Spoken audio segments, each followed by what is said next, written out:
15절을 보겠습니다. 거짓 선지자들을 삼가라. 양의 옷을 입고 너희에게 나오나 속에는 노략질하는 일이라. 주님은 우리들에게 하나의 경고의 말씀을 해주셨는데, 그것은 거짓 선지자들을 조심하라, 삼가라 하는 말씀이었습니다. 우리는 이 말씀을 해석하기 전에 왜 예수님께서 이것을 이처럼 중요하게 말씀하셨는가를 생각해 봐야 할 것입니다. 왜냐하면 경고란 아주 중요한 것이기 때문입니다. 예수님의 의도는 참된 신앙이란 참된 것을 믿고 받아들이는 것도 중요하지만 동시에 거짓된 것을 대담하게 거부하고 버리는 것도 중요하다는 의미가 이 말씀 안에 내포되어 있습니다. 건강관리 평소에 잘했다가도 한번 잘못하면 치명타를 입습니다. 신앙생활에 있어서도 마찬가지입니다. 우리가 하나님의 말씀을 잘 듣고 훈련생활 잘하는 것 참 중요합니다. 그래서 예수님은 우리에게 좁은 문으로 들어가라고 말씀하셨습니다. 그러나 잘하는 것도 중요하지만 거부하는 것도 중요합니다. 선택도 중요하지만 거절도 중요합니다. 안 할 것은 안 해야 합니다. 버릴 것은 버려야 합니다. 막을 것은 막아야 합니다. 이거를 막지 못하면 치명타를 입습니다. 요즘 노사 문제와 학생 문제 그 내용이 어떻든 방법론에 있어서 우리는 동의할 수 없는 방법론들이 많은 것을 서로 인정을 합니다. 몇 사람이 합니다. 소수의 몇 사람이 전체로 움직이는 것을 보았습니다. 그렇습니다. 우리에게 신앙의 치명타를 줄 수 있는 것은 바로 작은 것입니다. 소수입니다. 그것이 별것처럼 아닌 것처럼 보입니다. 그러나 그거 못 막으면 다 무너집니다. 몇 사람 못 막으면 다 무너집니다. 마찬가지입니다. 신앙생활에 있어서도 우리가 지금까지 아무리 좋은 것을 애쓰고 땀 흘리고 노력해서 잘 쌓아왔다 하더라도 막을 걸 막지 못하면, 경고할 것을 경고하지 못하면, 삼갈 것을 삼가지 못하면 우리의 신앙은 하루아침에 무너져버리고 맙니다. 그래서 예수님은 우리에게 이처럼 중요한 경고의 말씀을 해주신 것입니다. 우리의 신앙을 그러면 파괴하는 가장 무서운 정체는 무엇입니까? 예수님께서는 한마디로 거짓 선지자들이라고 말씀해 주셨습니다. 실로 거짓 선지자들은 위험한 인물들입니다. 왜냐하면 그들은 하나님의 말씀을 빙자하여 하나님의 백성을 파멸로 이끌기 때문입니다. 하나님의 말씀을 차라리 안 듣는다 하면 괜찮습니다. 그저 철학이나 역사나 사회나 이런 것들을 얘기하는 것은 그래도 괜찮습니다. 하나님 말씀이 아니기 때문에. 그래서 상대적일 수가 있습니다. 그러나 하나님의 말씀을 빙자해야 하는 것은 무서운 것입니다.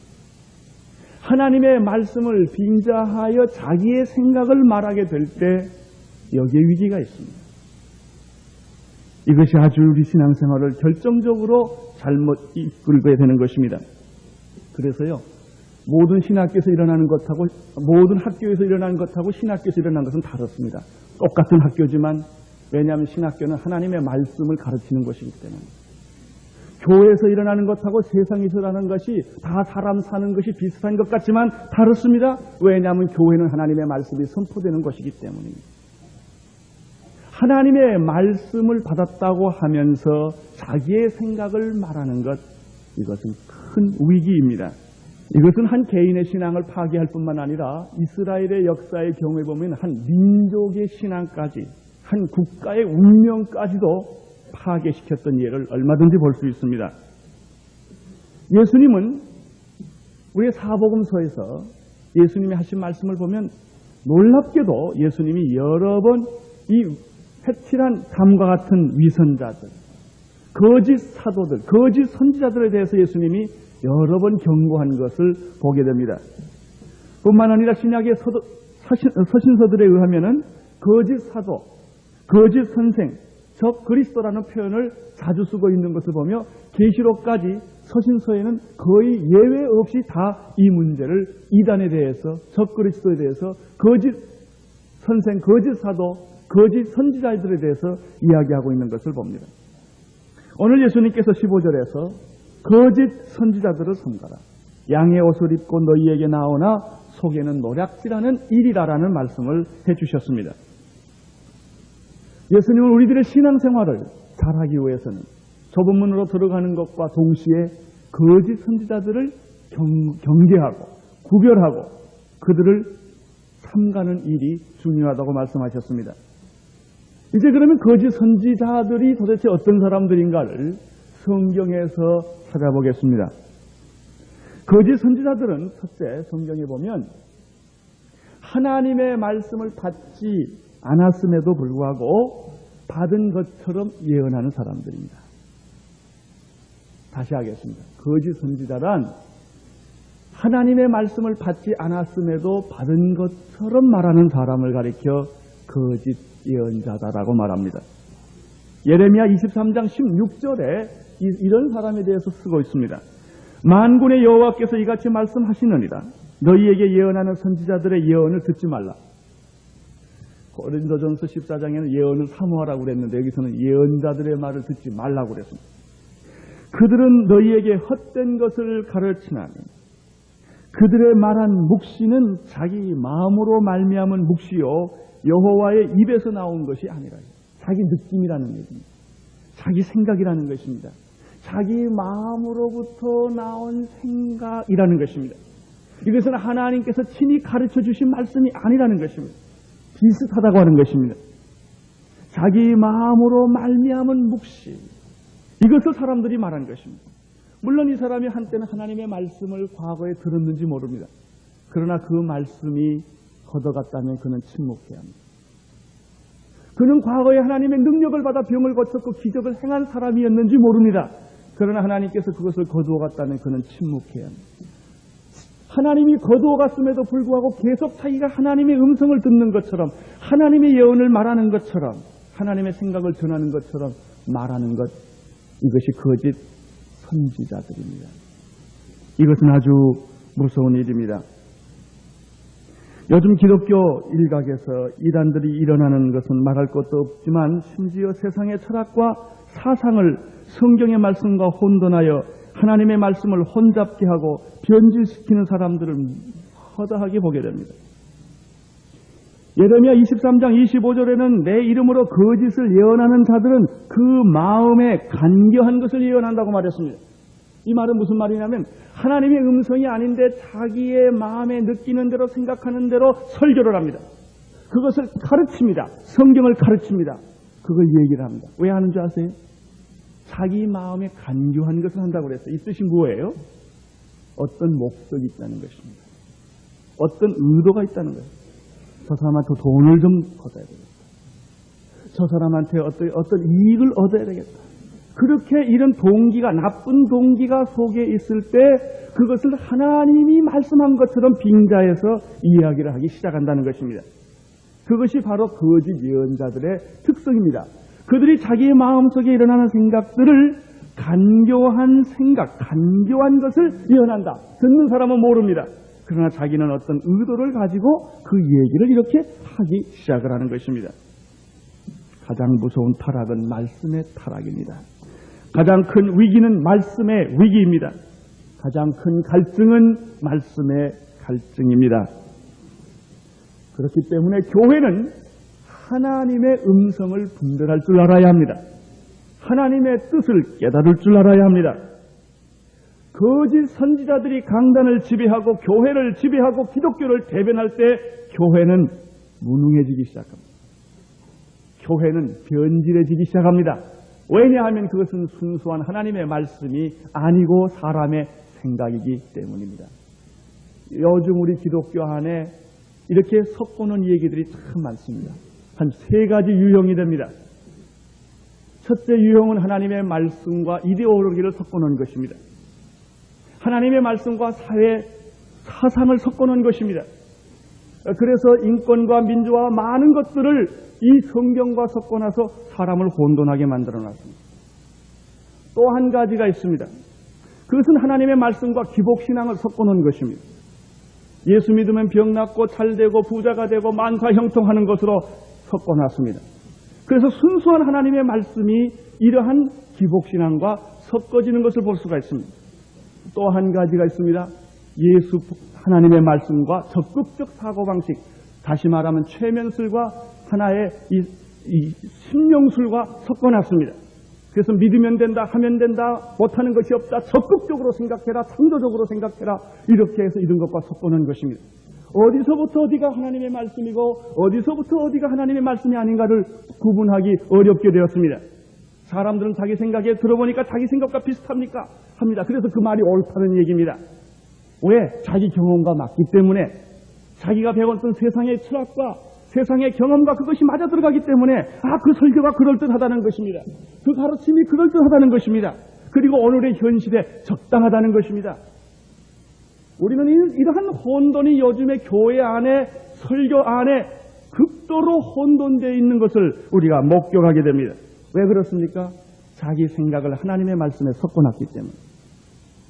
아니, 차라리 하나님의 말씀은 받지 않았지만은 자기 생각을 하나님의 말씀처럼, 이것이 성경의 이야기처럼 말을 하기 때문입니다. 가장 무서운 변질은 말씀의 변질입니다. 하나님의 말씀을 듣지 않았으면 침묵해야 합니다. 느끼는 거 가지고 얘기하면 안 됩니다.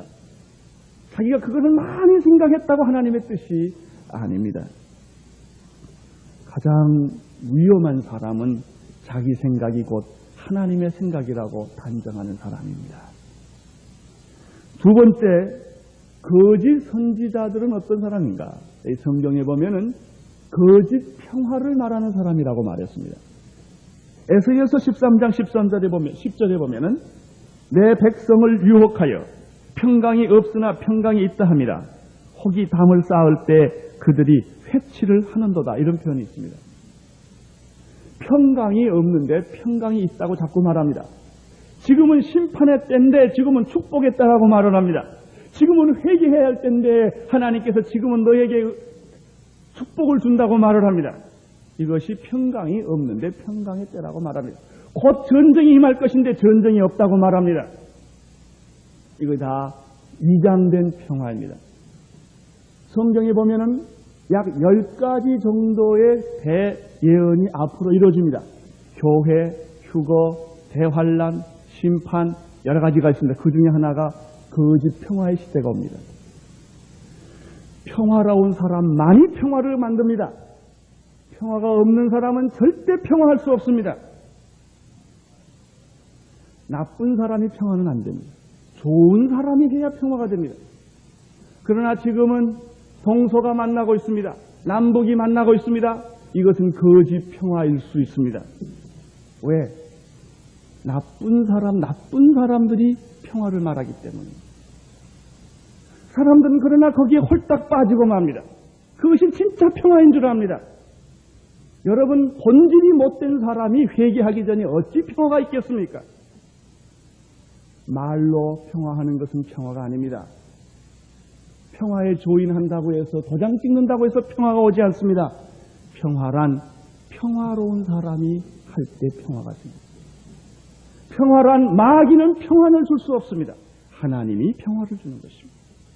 그러나 예언자들이, 거짓 예언자들이 평화가 있다고 하나님이 말씀하셨다는 것입니다. 평화가 온다는 것입니다. 요즘에 얼마나 많은 사람들이 평화에 대한 얘기를 합니까?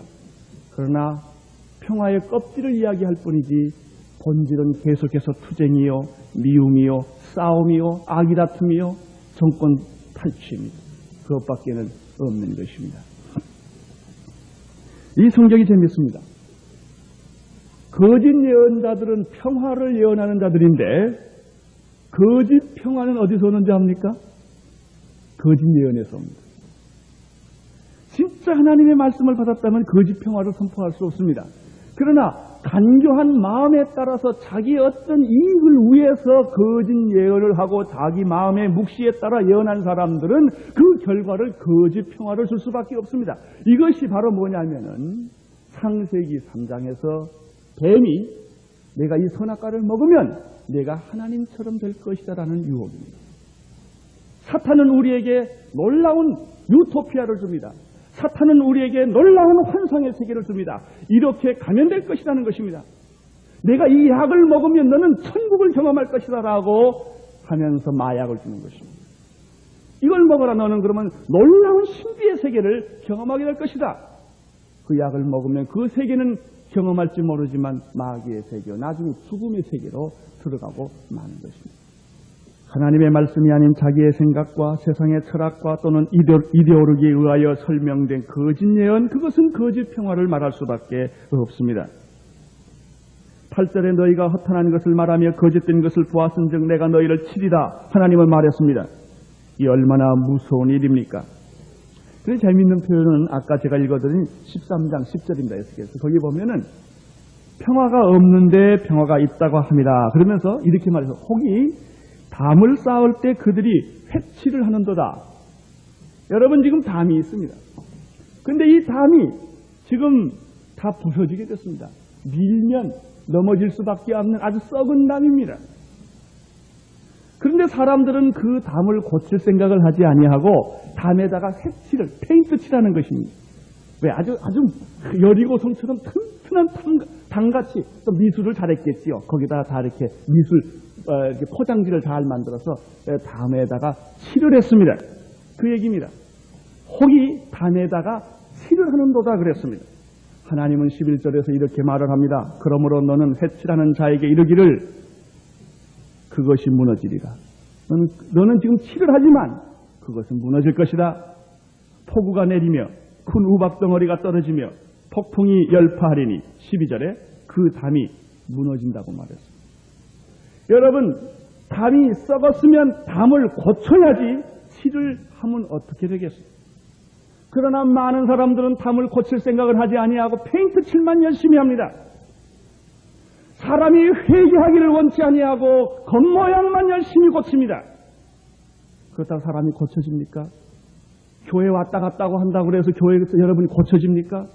헌금 많이 하고 봉사 많이 한다고 여러분이 고쳐집니까? 교만을 깨야 합니다. 자존심을 무너뜨려야 합니다. 성격 고쳐야 합니다. 이거 안 고치고 페인트 칠 아무리 많이 해보고 사람 앞에 아무리 웃고 돌아다녀봐야 소용없습니다. 악수하고 돌아다니고 웃고 돌아다니고 그래서 이렇게 입만 아프지 별게 없어요. 고쳐야, 본질을 고쳐야 돼요. 내용을 고쳐야 돼요. 담을 고쳐야 돼요.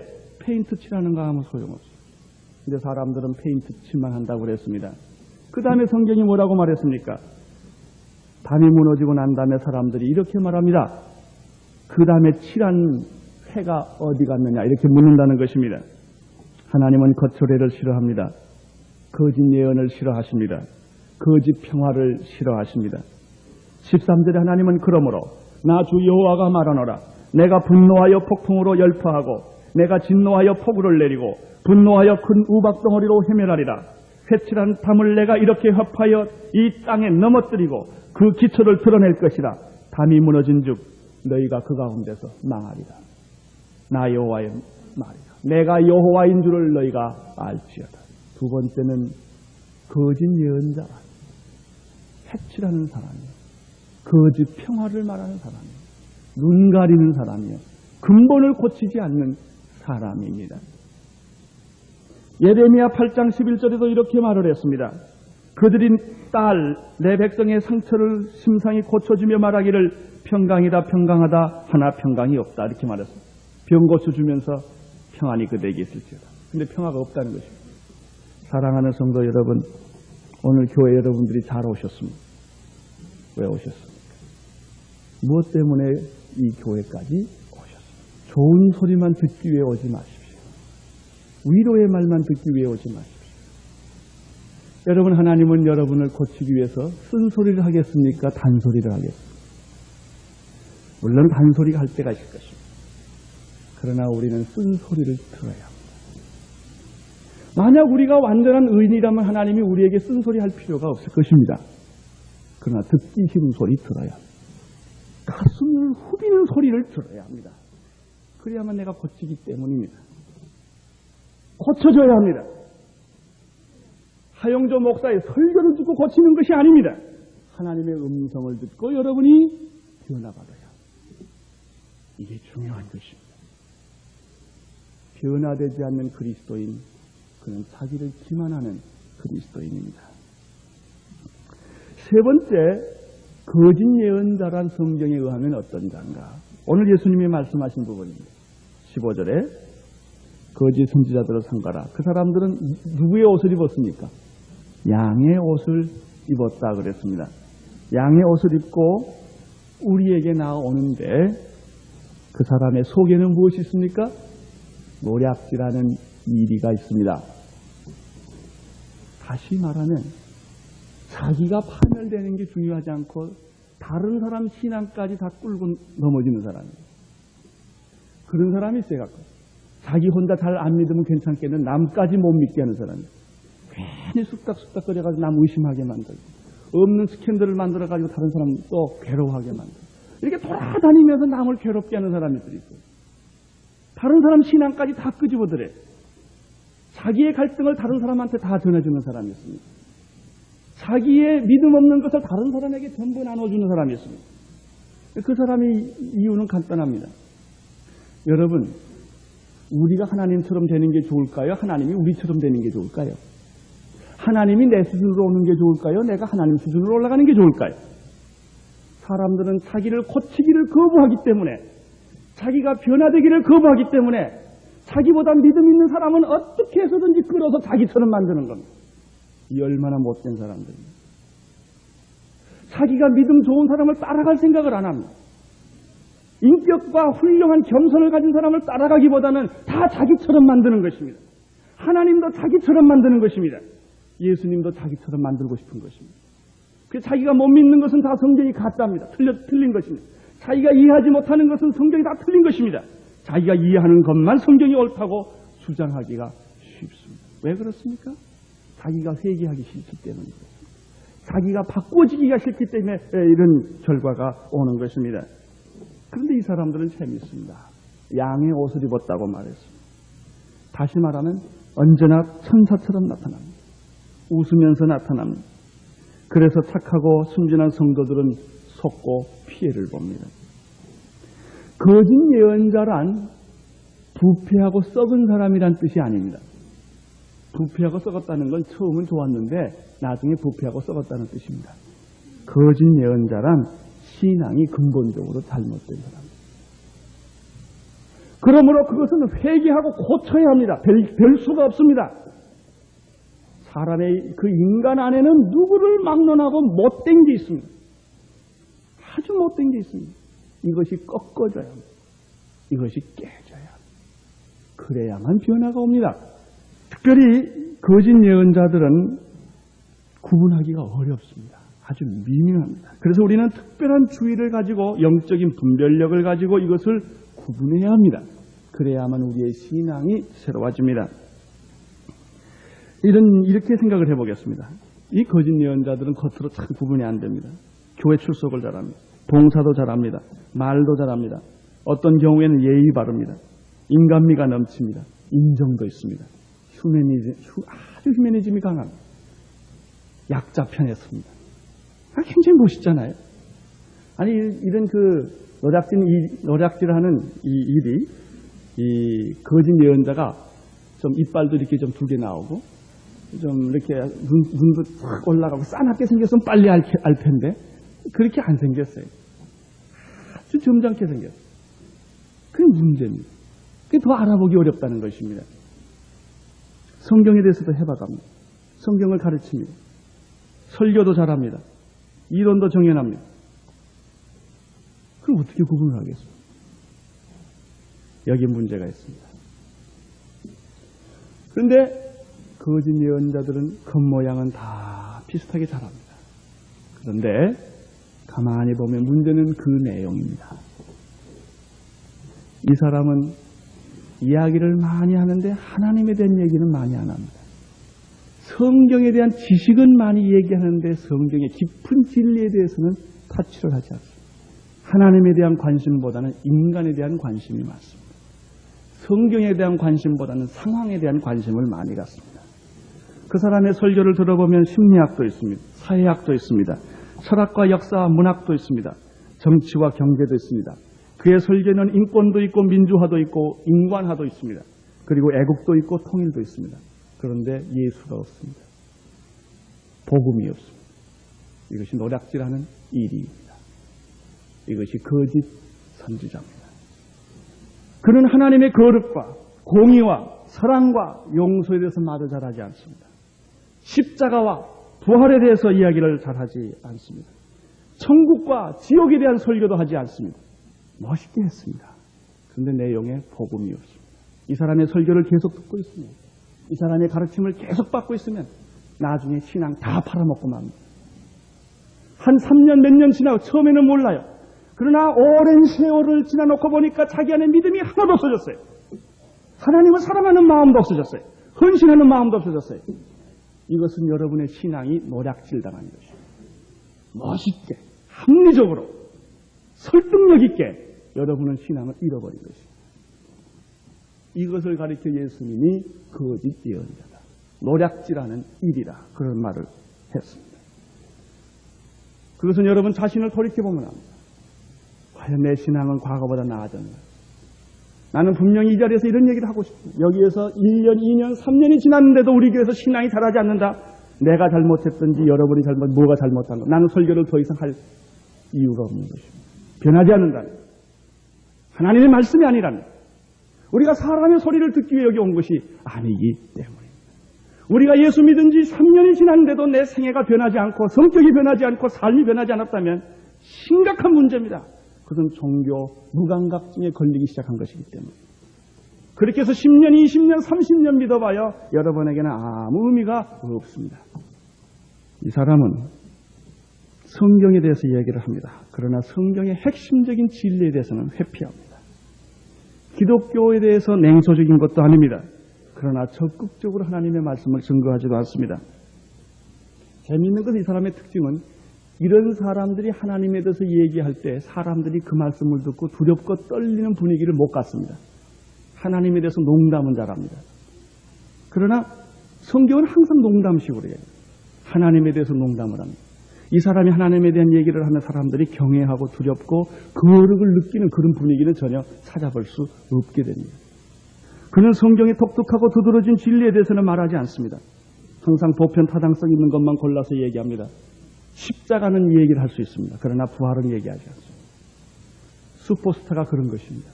지저스 크라이스트 슈퍼스타라는 뮤지컬이 예수의 십자가는 얘기를 합니다. 그러나 마지막에 부활은 없습니다. 왜? 부활은 믿을 수 없는 것이기 때문에. 이것이 현대신학입니다. 그러나 사람들은 그 작품이 멋있다고 보는 것입니다. 왜 그게 틀렸느냐고 얘기를 합니다. 바로 이런 것들 때문입니다. 성경의 결정적인 진리에 대해서는 침묵을 합니다. 하나님이 천지를 창조했다는 말에 대해서는 침묵을 하고 싶어하는 것입니다. 이것이 바로 거짓 예언자들 노략질하는 일입니다. 그들은 예수께서 창녀를 만났고 문둥병자를 만났다는 얘기는 합니다. 그러나 예수가 물 위에 걸었다는 얘기는 감춥니다. 그건 설교 본문에 한 번도 쓰지 않습니다. 왜? 믿을 수 없는 거예요. 하나님에 대해서 그는 하나님은 사랑이시다라고 하는 막연한 얘기를 합니다. 사랑하는 것은 다 하나님이라고 얘기를 합니다. 그러나 하나님에 대한 더 깊은 진리에 대해서는 침묵을 합니다. 이런 사람을 가리켜 예수님은 영혼을 노략질하는 일이다 이렇게 표현했습니다. 거짓 예언자다. 베드로후서 2장 1절 이하에 보면은 그러나 민간에 또한 거짓 선지자들이 일어났나니 이와 같이 너희 중에도 거짓 선생들이 있으리라. 저희는 멸망케 할 이단을 가만히 끌어들여 자기들을 사신 줄을 부인하고 임박한 멸망을 스스로 취하는 자들이라고 말했습니다. 유다서 1장 4절에는 가만히 몰래 들어온 사람이 있다고 말했습니다. 요한일서 2장 18절에 보면은 이것이 마지막 때라 적 그리스도가 이르겠다 함을 너희가 들은 것과 같이 지금도 많은 적 그리스도가 일어났으니 이러므로 우리가 마지막 때인 줄을 아노라. 여러분, 거짓 선지자들을 구분하는 방법이 있습니다. 그들은 일반적으로 죄에 대해서 이야기하지 않습니다. 인간의 전적인 타락에 대해서도 잘 이야기하지 않습니다. 사회가 잘못된 것은 제도가 잘못됐고 정권이 잘못됐다고 말합니다. 인간이 죄 때문이라고 말하지 않습니다. 사람의 죄는 하나의 심리학의 한 현상으로 해석하려고 합니다.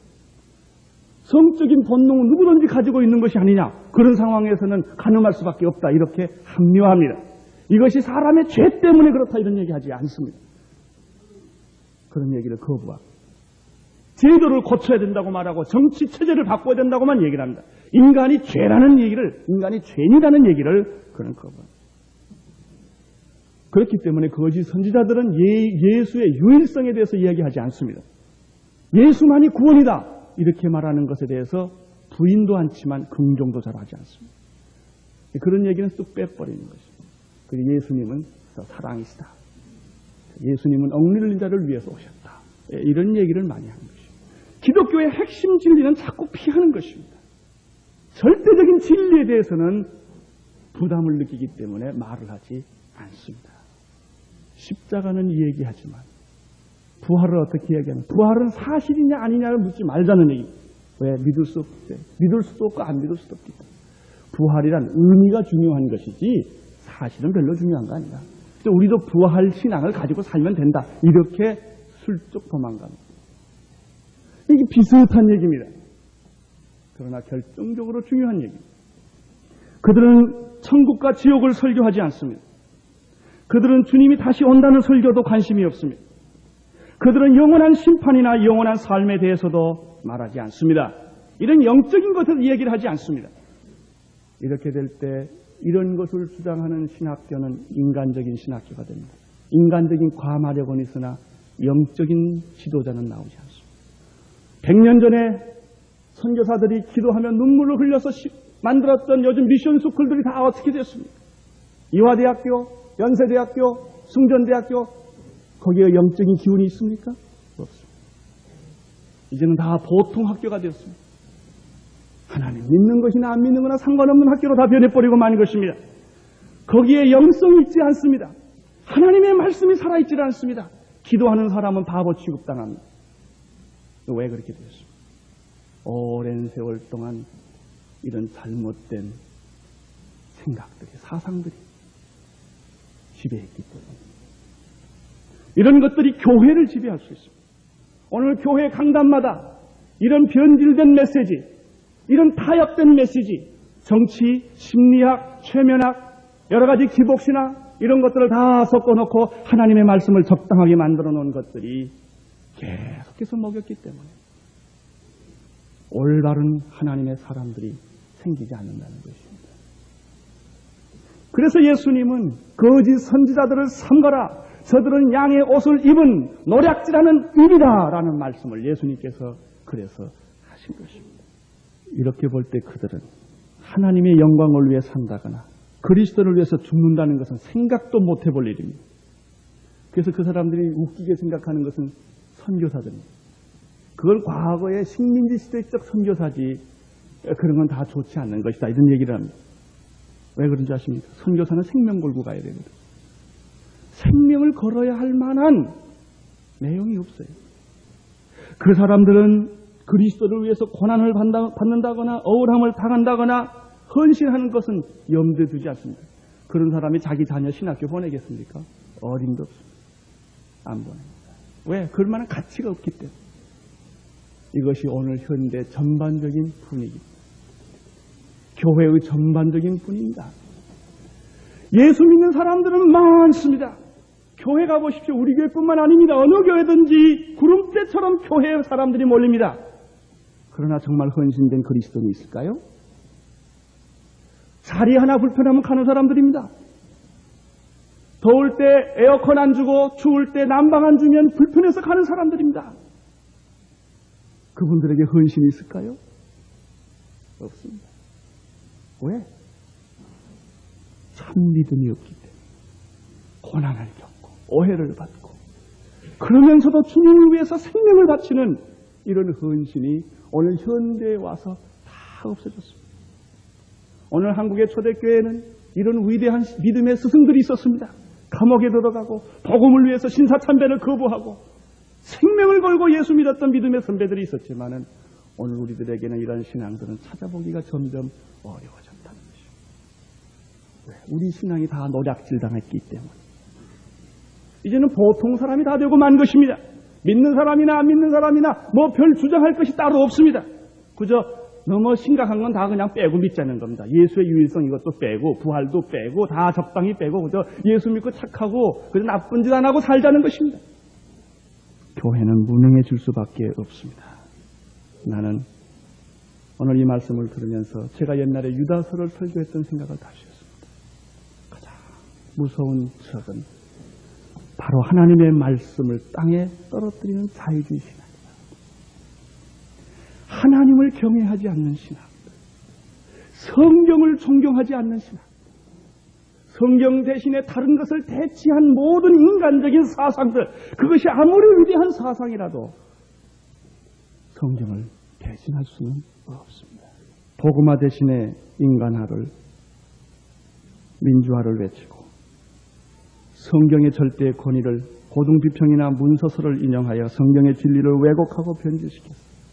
결국 사람으로 하여금 성경을 믿을 것인가 안 믿을 것인가 갈등을 주게 하는 이런 결과가 왔다. 거짓 선지자의 위험. 오늘 예수님은 우리들에게 이런 경고를 주신 것입니다. 자, 이제 예수님께서 우리들에게 계속해서 그러면 거짓 선지자들을 어떻게 구별할 것인가 하는 것입니다. 16절에 그 해답이 있습니다. 거짓 선지자들 도대체 어떻게 구분할 것인가? 16절 같이 읽겠습니다. 시작. 그의 열매로 그들을 알지니 가시나무에서 포도를 또는 엉겅퀴에서 무화과 나무를 따르니. 예. 한마디입니다. 무엇을 합니까? 열매로 나무를 합니다. 말 가지고는 모릅니다. 글 가지고도 모릅니다. 행동을 가지고도 모릅니다. 다 쇼할 수 있기 때문입니다. 물론 시간이 지나면 다 나타나지요. 말이나 글이나 이런 것은 아무리 처음은 감추어도 본질은 다 드러나기 마련인데 제일 중요한 시금석이 있다.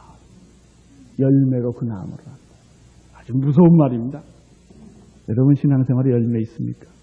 자, 이렇게 쉽게 물어봅시다. 자, 우리 문제입니다. 여러분 전도 열매 얼마나 있습니까? 아주 간단한 얘기입니다. 제일 큰 열매는 전도 열매입니다. 전도 열매 있습니까? 내가 전도에서 세례받고 변해던 사람이 얼마나 됩니까? 그저 혼자 겨우 예수 믿기에 급급한 사람도 있어요. 그하고 다릅니다. 사랑의 열매가 있습니까? 기쁨의 열매가 있습니까? 선함의 열매가 있습니까? 자, 성령의 9가지 열매가 있습니다. 성경을 우리 1대1 다 가르칩니다. 그게 중요하지 않습니다. 열매가 중요합니다. 자, 4개월이고 5개월 가르쳤습니다. 어떤 사람은 지식만 전달해 줄 수 있는 사람이 있어요. 그러나 4개월, 5개월 그 사람과 같이 성경 공부하면서 인격적인 감화와 변화를 받는 사람입니다. 여러분은 어떤 종류입니까? 하나의 코스를 뗀 사람입니까? 지식을 전달해 준 사람입니까?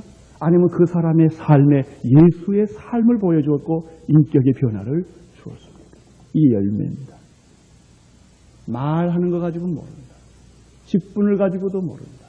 연륜을 가지고도 모릅니다. 문제는 열매다. 열매로 그 나무를 안다 그랬습니다. 주님은 오늘 우리들에게 거짓 선지자들을 삼가라. 열매로 그 나무를 안다. 오늘 우리는 부여 속의 빈곤을 느끼고 기독교의 부흥 속에서 비참함을 느낍니다. 우리는 또다시 좁은 길로 들어와야 합니다.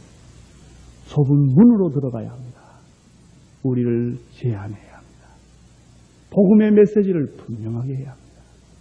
하나님의 말씀과 인간의 생각이 분명히 다른 것을 알아야 합니다. 무릎 꿇어야 합니다. 기도해야 합니다. 하나님 앞에 매달려야 합니다.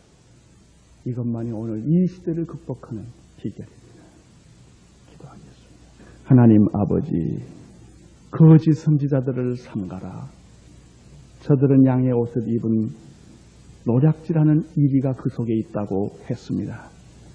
오 하나님 아버지여, 우리로 하여금 영적인 눈을 주셔서 이 모든 것을 잘 분별하여 순수한 하나님의 말씀을 사모하게 하시고 하나님을 사랑하게 하여 주시옵소서. 예수님 이름으로 기도드리옵나이다.